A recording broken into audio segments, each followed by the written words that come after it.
Baby. A'a, honey. Baby sani da zuwa.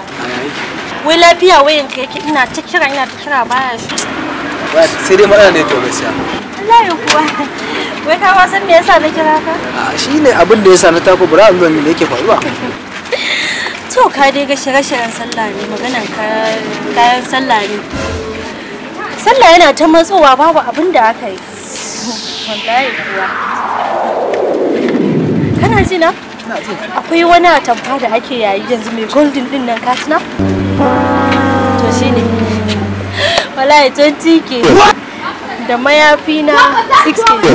Sai takalmi na da jaka da ba su wuce 30 ba. Sai gyaran kan da zan yi da kunshi da dan sayan kayan kwalliya. Kuma mata ba a raba mu da kwalliya ba. Su kuma ga baki dai su ba za su wuce 40,000 ba. Ka ga yi ba tsada. Ke kina wannan gidan.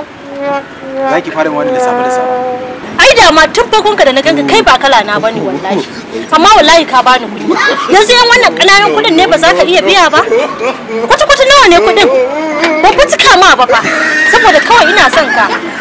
Amma shi zaka wani fada min haka? Amma wallahi ka bani kunya kai ba ka fada ma sai yanzu ma nayi da na sanin fara soyayya da kai.